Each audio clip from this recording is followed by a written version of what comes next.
반갑습니다. 우리 여인찬 선생님께서 광고해 주신 대로 그리고 제가 지난주에 광고했듯이 다음 주부터 백투더 베이직 예배 회복 프로그램을 시작합니다. 박수 한번 칠까요? 네, 여러분들한테 부담이 될 수도 있지만 부담이 되는 만큼 또 상금도 제가 크게 걸었으니까 이 안내지를 참고해서 저거를 각자 다 집에 가져가십시오. 그래서 책상 앞에 두시고 눈에 좀 잘 보이는 곳에 두셔서 예배를 한 주간도 또 사모하면서 기다리면서 잘 참여해 주셨으면 좋겠습니다. 말로 좀 설명을 드리면 총 4주 동안 진행이 돼요. 9월 1일부터 4주 동안 진행이 되고 나눠주셔도 좋을 것 같습니다. 맨 마지막 주 5번째 주일에는 시상을 하도록 하겠습니다. 네.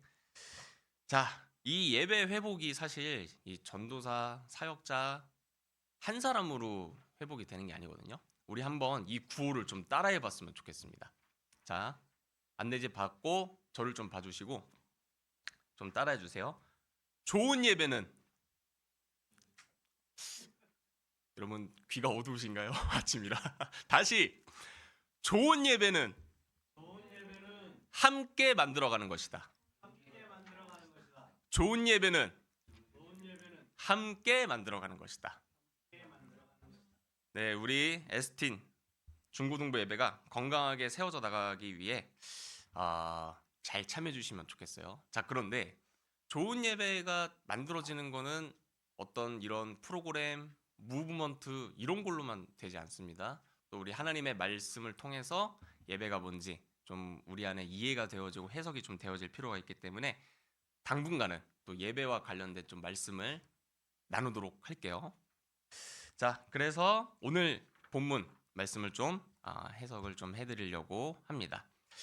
이 예수님과 이 제자들은 그 남쪽 지역에 이렇게 사역을 좀 하시다가 이제는 북쪽으로 좀 갈 필요를 느끼셨어요. 성경에 보니까 3절에 유대를 떠나서 갈릴리로 올라간다고 되어 있거든요.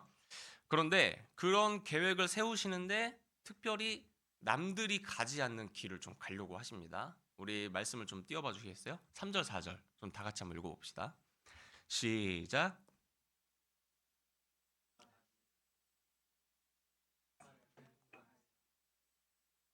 이게 글자만 봐서는 여러분들이 잘 이해가 안 될 것 같아서 지도를 좀 가지고 와봤습니다. 자, 이제 밑에 지방이 유대라는 지역이고요. 위에 지방은 뭐라고 되어 있죠? 갈릴리라고 되어 있습니다. 자, 그러면 유대에서 갈릴리로 가려면은 오른쪽에 있는 요단강으로 돌아가는 게 좋겠어요? 아니면 사마리아라고 하는 내륙으로 가는 게 좋겠어요? 사마리아. 사마리아 내륙을 통과를 해서 가는 게 훨씬 빠릅니다. 이 요단강으로 이렇게 우회해서 가게 되면은 걸어서 6일이 걸려요. 그런데 사마리아 내륙을 통해서 올라가게 되면은 며칠이 걸릴 것 같으세요? 6일보다 좀 더 빠르다는 건 알겠죠? 정확하게 절반인 3일이 걸립니다. 그런데 그 당시 2000년 전 팔레스타인에서 살던 유대인들은 저 사마리아를 지나지 않고 요단강으로 돌아갔어요. 특별히 치안이 별로 안 좋았나? 강도가 많았나? 도둑이 많았나? 생각할 수 있는데 사연이 있습니다. 치안이 안 좋았던 건 아니었고요. 어, 우리나라가 남한과 북한으로 지금 정확하게 나눠져 있듯이 예전 이스라엘이라는 나라도 우리나라랑 되게 비슷했어요. 남이스라엘, 북이스라엘이 나눠져 있었습니다. 그래서 남이스라엘을 뭐라고 불렀냐면 남유다 이렇게 불렀어요. 남유대 이렇게 불렀고 북쪽은 북이스라엘 이렇게 불렀습니다. 이렇게 정확하게 나눠져 있었는데 사마리아는 어떤 땅이었었냐면 북이스라엘의 수도였었어요. 여기까지 좀 이해가 되시죠? 잘 따라오고 계시죠? 여러분들 표정이 조금 안 와닿는 것 같아갖고 쉽게 설명을 하면 북한의 수도가 어디죠? 평양.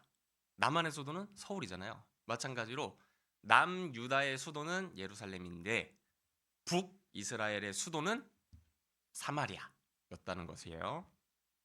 그런데 우리나라 사람들이 북한을 생각을 할 때 좀 부정적이에요, 긍정적이에요?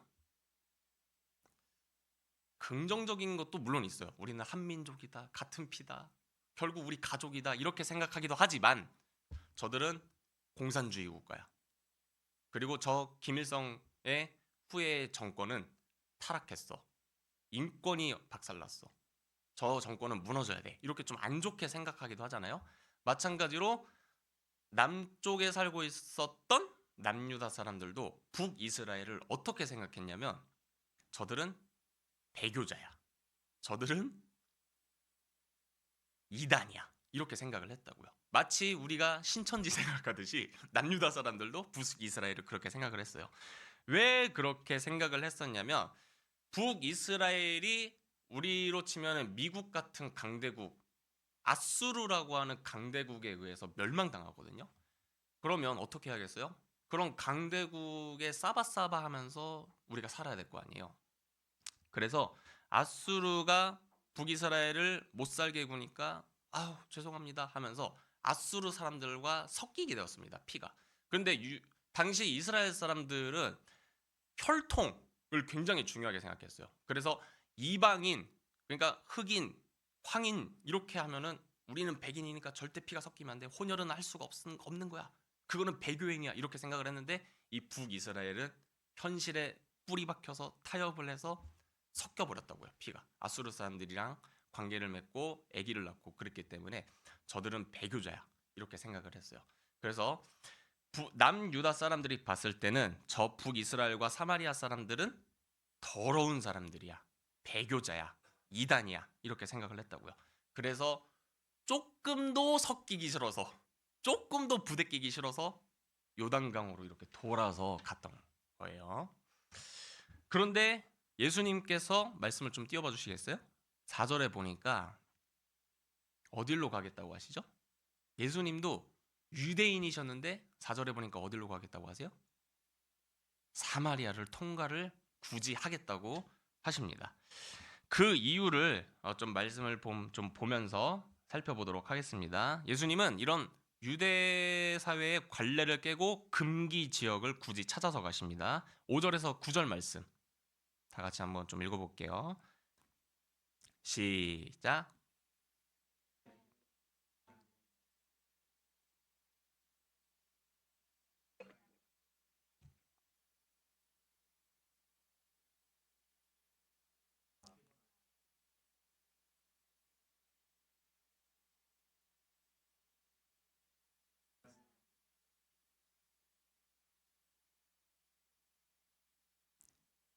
이는 제자들이 먹을 것을 사러 그 동네에 들어갔음이로라.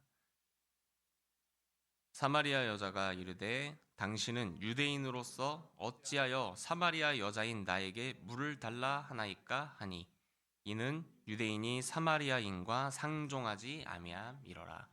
제 설명을 듣고 나니까 이제 말씀이 좀 이해가 되시죠? 유대인들은 사마리아 사람들을 벌레 보듯 취급을 했는데 말을 걸고 대화를 거는 거예요. 그래서 사마리아 여자가 흠칫 이렇게 놀라게 됩니다. 그러니까 예수님은 이런 사마리아 여자를 만나기 위해서 굳이 안 가도 되는 그 당시 문화를 거슬러서 안 가도 되는 그곳에 가셨다는 거예요. 자, 여러분 질문할게요. 지금 여자 몇 명이 우물을 기르러 왔나요? 말씀을 읽어보니까 한 명이 왔습니다. 여러분 우리 여학생들한테 제가 물어볼게요. 학교에서 화장실 갈 때 몇 명이서 가시나요? 혼자 간다 하는 학생 있어요? 혹시? 아무도 없죠. 남자들은 혼자 화장실 잘 가거든요. 근데 여자들은 굳이 볼일 볼 필요도 없는 친구를 붙들고 화장실 가자 이런다고요. 맞죠? 예, 마찬가지였어요. 그 당시에도 여자 혼자 다니는 법이 그 당시에는 없었습니다. 그런데 여자가 혼자 우물을 기르러 왔어요. 자, 이 말은 무슨 뜻을 의미를 할까요? 이 여자가 그 당시 동네에서 왕따를 당하고 있었음을 의미합니다. 이 여자는 지금 인간관계도 잘 못하고 우리로 치면 찐따, 찌질이 볼품없고 냄새나는 그런 사람이었던 거예요. 왜 이 여자가 이런 따돌림을 좀 당하게 됐을까요? 우리 말씀을 좀 읽어봐서 아시겠지만 이 여자의 과거 때문에 그렇습니다. 이 여자는 과거에 남편이 5명이 있었어요. 이혼을 그러니까 총 4번을 한 겁니다. 그리고 현재 살고 있는 남자는 법적으로 혼인을 하지 않고 남친과 지금 동거를 하고 있습니다. 그런데 그 당시에 유대교 가르침에서는 이혼 정도는 허락을 했거든요. 그런데 3명 이상 남편을 두는 것은 금지를 시켰었어요. 그런데 지금 남편을 몇 명 뒀다고 제가 말씀드렸죠? 5명. 그러니까 한참 그 율법에도 신앙관에도 어긋나 있었던 사람이에요. 그리고 실제로 동거를 또 하고 있었습니다. 결혼하지도 않았는데. 이 여인이 당시 이런 종교적인 문화와 관습을 전혀 모르진 않았을 것입니다. 그럼에도 내 영혼을 채워줄 그 사람은 어디 있나? 백마탄 왕자를 꿈을 꾸면서 내가 또 이혼했지만 그래도 이 남자는 다를 거야. 그래도 이 남자는 웹툰의 차결과 같은 남자일 거야. 이런 꿈을 꾸면서 계속 계속 이렇게 결혼을 했단 말이에요. 예. 그런데 결국 버림받고 현재 남친과 그렇게 동거를 하고 있는 이런 부도덕한 윤리 도덕적으로 굉장히 타락해 있는 여성이었었기 때문에 이런 왕따와 따돌림을 받고 있었다 이렇게 생각을 하고 계시면 됩니다.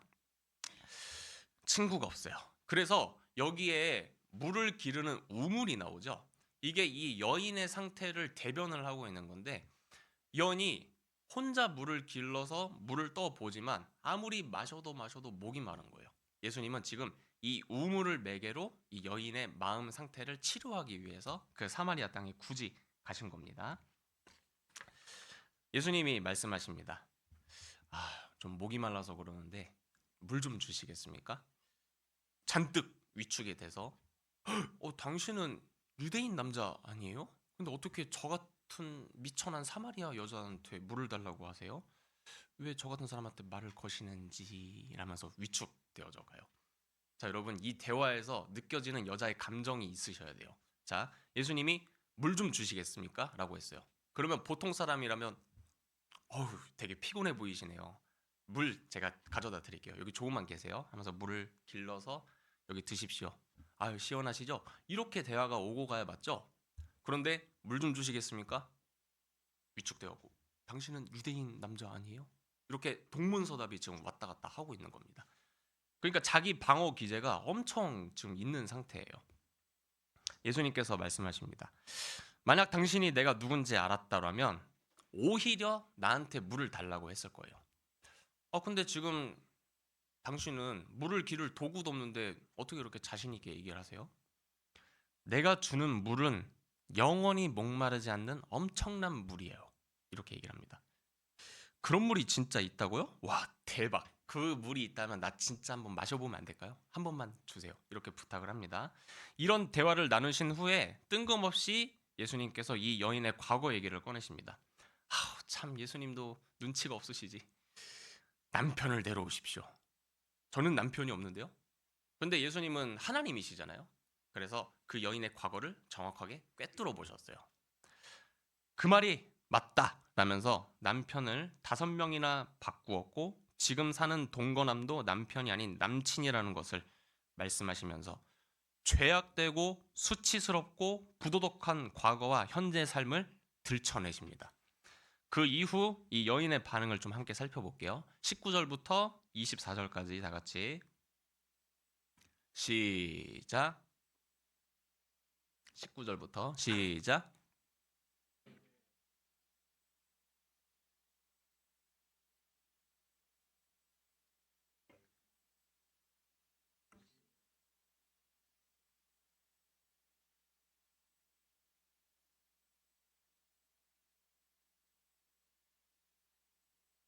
예수님에서도 말고 너희가 아버지께 예배할 때가 이르리라.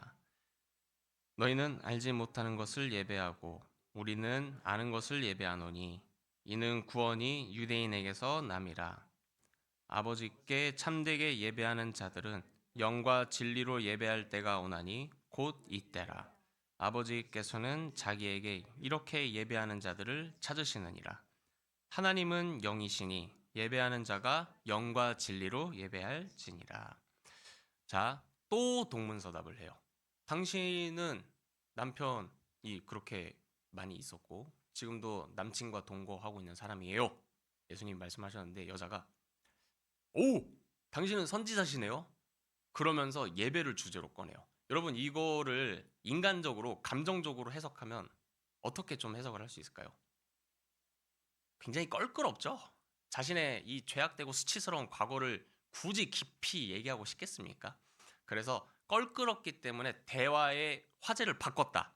이렇게 해석을 해도 전혀 틀린 말이 아닙니다. 그러면서 동시에 한 걸음 더 깊이 들어가 보면 이런 의미도 있어요. 이 여자가 예배 장소 문제를 거론한 것은 유쾌하지 않은 주제를 피하기 위한 딴청도 있지만 예수님이 어떤 식으로든지 자신의 과거를 꿰뚫어 보셨잖아요. 그래서 비범한 사람이다. 이 사람 특별하다. 뭔가 신기가 있다. 이렇게 생각을 해서 자신이 평소에 가지고 있었던 그 관심사, 목마름에 대한 문제를 예수님한테 툭 하고 꺼내놓고 있는 거예요. 자기가 마땅한 예배 장소에 대한 그런 유대인과 사마리아인 사이의 차이점들에 대해서 알고 있음을 드러내게 되었을 가능성이 굉장히 높습니다. 예, 그래서 평소에 이 여인이 너무 남자들한테 상처받고 버림을 받았기 때문에 이제는 내가 이 남자 말고 다른 걸 좀 붙잡을 필요가 있겠다. 평소에 생각을 하고 있었고 그것을 이 선지자 같은 위대한 사람한테 꿰뚫어 보고 있는 사람한테 툭 하고 상담을 하고 있는 거라고요. 그런 주제로 지금 예배 주제를 얘기를 하고 있는데 저는 여러분들한테 조금 이 도전을 드리고 싶습니다. 그게 무슨 말이냐면 예배를 진짜 잘 드리고 싶으면 여러분들이 알고 계셔야 될 게 있어요. 그게 뭐냐면 상처와 아픔과 고통입니다. 예. 이거를 조금 더 고상하게 얘기하면 가난한 마음 뭐 이렇게도 얘기를 좀 할 수 있을 것 같아요. 근데 전사님 그러면 어떻게 하면은 고통과 아픔과 상처를 통해서 예배를 잘 드릴 수 있을까요? 제가 그 방법을 가르쳐 드릴게요. 그냥 살면 생각보다 우리는 윤택하고 부유하고 편안하게 살 수 있는데 어떻게 하면은 예배를 잘 드릴 수 있는 상처를 받을 수가 있을까? 말씀을 드릴게요. 그게 바로 사랑입니다. 사랑. 우리는 사랑을 너무 고상하고 아름다운 것으로만 해석을 하고 있어요. 왜냐하면 미디어, 영화, 드라마 이런 걸로 우리는 사랑을 배워서 너무 아름답다, 좋다 이렇게만 생각을 하고 있는데 사랑이 가지고 있는 본질적 특징은 아픔과 고통입니다. 그래서 여러분들이 진짜 신앙생활을 잘하고 싶다 하면은 저는 이걸 추천을 드려요. 현실적으로 연애를 하십시오. 이게 존사 예배 얘기를 하다가 왜 갑자기 연애 얘기를 하시죠? 예, 좀 뜬금없다고 생각할 수 있어서 제 얘기를 좀 하겠습니다. 저는 이 사마리아 여인만큼은 아니지만 한 여자한테 오랜 기간 동안 버림을 받은 기억이 있습니다. 제가 고등학교 2학년 때 사귀었던 그 우리 지한이는 좀 기억을 할 것 같은데 제가 조유리 그리고 김채원 닮은 여자친구랑 사귀었었다고 제가 얘기를 했었죠. 제가 살고 있는 지역에서 제일 예쁜 여자친구였었어요. 응. 그래서 제가 뭐 외모뿐만 아니라 성격도 너무 잘 맞아서 엄청나게 사랑을 했습니다. 그런데 100일 만에 헤어졌어요. 그리고 일방적으로 이별 통보를 받았습니다. 그리고 그 여자애는 제 연락을 다 끊고 잠수를 탔어요. 이게 이제 이 헤어질 때도 그 풍선의 매듭처럼 정확하게 이렇게 매듭을 지어야 이게 뭐 헤어지고 말고를 할 텐데 저는 일방적으로 이별 통보를 받았기 때문에 계속 걔를 좋아하는 마음을 계속 갖고 있었습니다. 그게 해소가 잘 안 됐기 때문에. 그리고 나서 6개월 뒤에 연락이 왔어요. 오빠 같은 사람 없는 것 같다. 다시 만나자. 저는 또 받아들였죠. 그때가 고3 때였는데 그리고 나서 30일 만에 또 이별 통보를 받았습니다. 자, 제가 또 잊을 수가 있었겠어요? 그리고 나서 20살이 됐어요. 1년 뒤에 또 연락이 오더라고요. 다시 생각해보니까 오빠 같은 사람이 없다. 또 받아들였어요. 또 사귀었습니다. 그리고 2달 만에 또 헤어졌어요. 그리고 걔가 20살이 되고 제가 21살이 됐을 때 1년 만에 또 연락이 왔어요. 그리고 제가 또 받아들였습니다. 그리고 또 이별 통보를 당했어요. 나중에 알고 보니까 다 바람을 펴서 이제 저를 버리고 떠난 거였었습니다. 그렇게 여러분, 한 사람이랑 이별하는 것도 힘든데 한 여자랑 4년을 그렇게 사귀고 헤어지고 생각을 했다고 생각을 해보세요. 근데 나중에서야 좀 알게 됐는데, 제가 이제 하나님을 향한 좀 신앙심이 있다 보니까 여자애는 신앙심이 없었어요. 근데 제가 특별히 좀 걸고 넘어졌던 문제가 바로 술 문제였었습니다.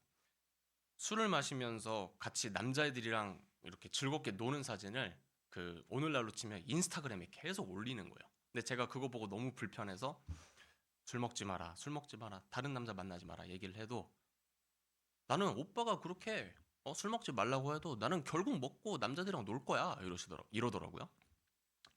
그래서 그게 불편하니까 자꾸 저를 그렇게 찾던 거예요. 근데 이제 마지막에 저한테 다가왔을 때는 오빠 나 진짜 술 끊었어, 나 남자 다 끊었어 이러는 거예요.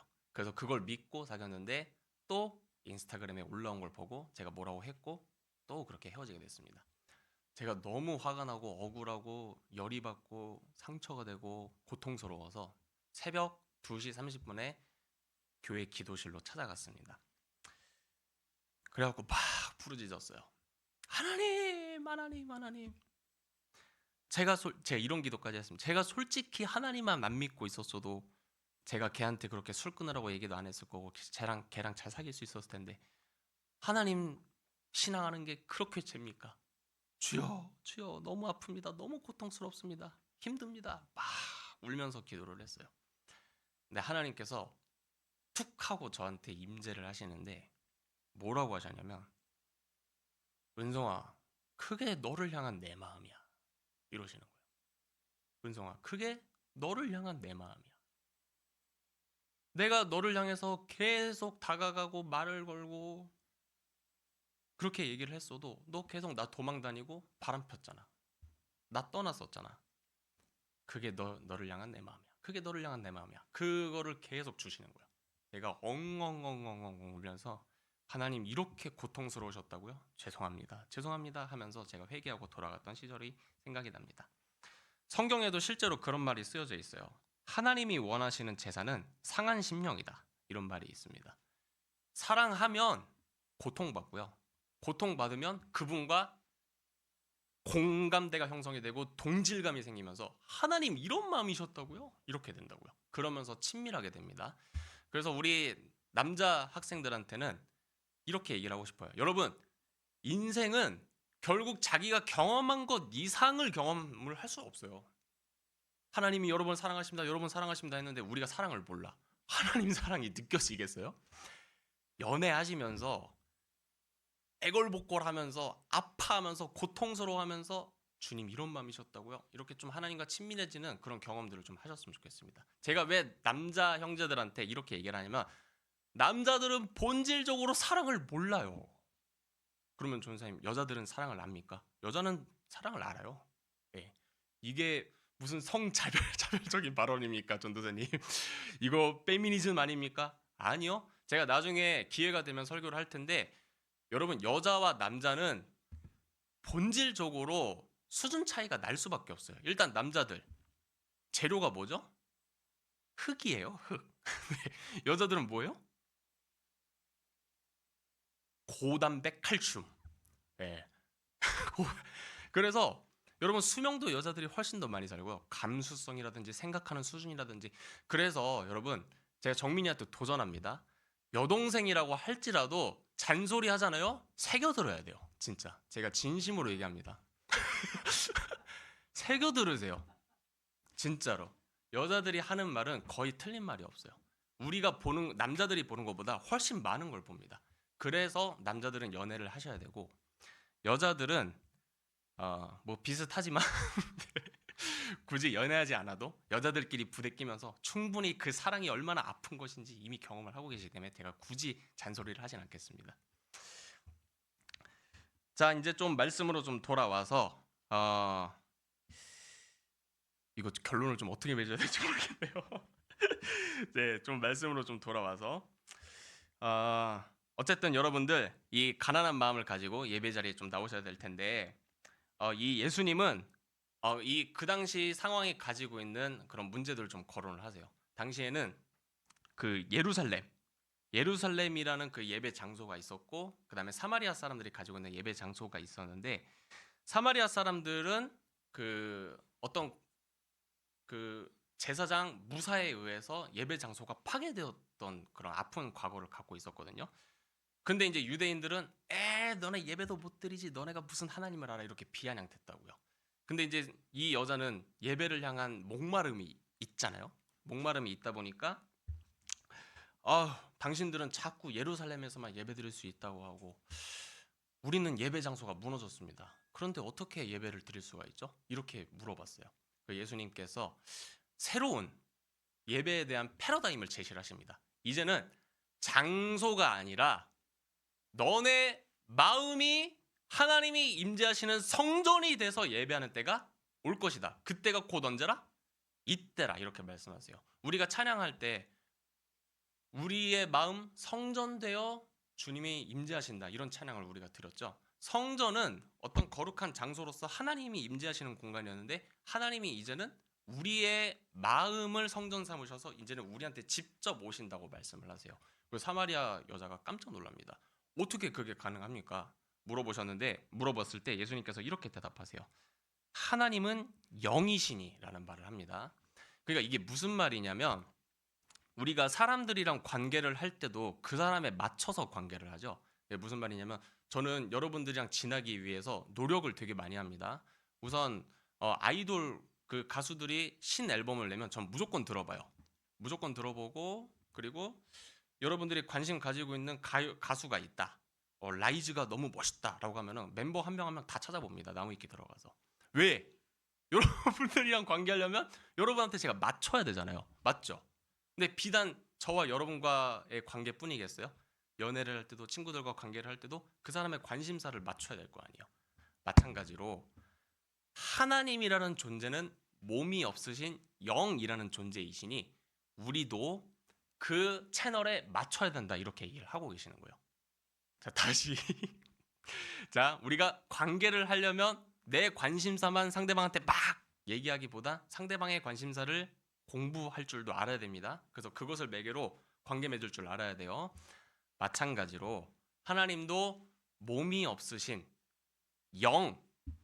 영원하신 온 우주 만물에 동시에 어디서든지 거하실 수 있고 다르게 거하시면서 동시에 한 분이신 영이신 초월자이신 분이시니 우리도 그 채널에 맞춰서 어떻게 예배를 해야 된다고 나와 있죠? 영으로 예배를 드려야 된다고 얘기를 하고 있습니다. 우리 인간은 두 가지 또는 세 가지로 구성이 되어 있어요. 이것도 나중에 좀 구체적으로 설명을 드릴게요. 우리는 영혼 또는 몸 아니면 영혼 몸 이렇게 구성이 되어 있습니다. 그러니까 우리가 영이 있어요, 없어요? 하나님처럼 있어요. 그래서 이 영을 가지고 예배를 드려야 된다. 이렇게 얘기를 하는 겁니다. 자, 그리고 또 예배하는 자가 영뿐만 아니라 뭘로 또 예배해야 된다고 나와 있죠? 말씀을 보면 24절에 진리, 이건 영어로 true라고 써져 있는데 하나님의 말씀을 의미합니다. 그러니까 성령 하나님의 도우심을 통해서 이렇게 말씀을 들으면서 예배를 드리는 때가 올 것인데 지금이 이때다. 이렇게 얘기를 하신 겁니다. 자, 여러분 이제 말씀을 좀 맺겠습니다. 우리 인간은 영을 갖고 있어요. 신령, 스피릿이라는 것을 갖고 있습니다. 그래서 예배를 드릴 때 단순히 몸만 나오고 어떤 뭐 그런 어떤 외적인 것만 추구하는 것이 아니라 우리의 심령을 하나님 앞에 좀 고정을 할 수가 있어야 됩니다. 그래서 우리가 기도를 할 때 눈을 감고 기도를 하죠. 이거는 눈에 보이는 어떤 현상이 아니라 내 영을 하나님께만 집중하겠다는 의지를 또 표현한 것 같아요. 그래서 영으로 성령으로 예배를 드리셔야 되고 그리고 말씀으로 이성적으로 또 예배를 드리셔야 됩니다. 그래서 게임 생각이 자꾸 나고 학교 생각이 자꾸 나도 자꾸 정신을 집중을 해서 하나님의 말씀으로 다듬어져서 예배를 드리실 수 있는 여러분들이 되셨으면 좋겠습니다. 자, 이런 예배자들을 주님께서 찾고 계시니 우리 다음 주부터 이제 예배 프로젝트가 시작이 되니까 우리 몸뿐만 아니라 영과 이성을 하나님 앞에 집중하고 생각과 심령을, 감정을 주님 앞에 집중하고 예배드리는 저와 여러분들이 되시기를 주님의 이름으로 축원드립니다.